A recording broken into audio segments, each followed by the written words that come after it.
என்னை சரித்திரத்தில் மனிதன் என்று பொறித்திடு. இன்னொருவன் வாழ ஒரு ஏணியை போல் மாறு.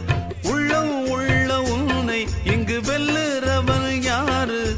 மண்ணில் வாழும் மக்கள் நெஞ்சில் நிற்கும் உந்தன் பேரு. இந்த வீடு நமக்கு, இந்த வீடு நமக்கு சொந்தமில்லே. பாடுடா சின்ன தம்பி, அதனால நமக்கு துன்பமில்லே. ஆடுடா சின்ன தம்பி.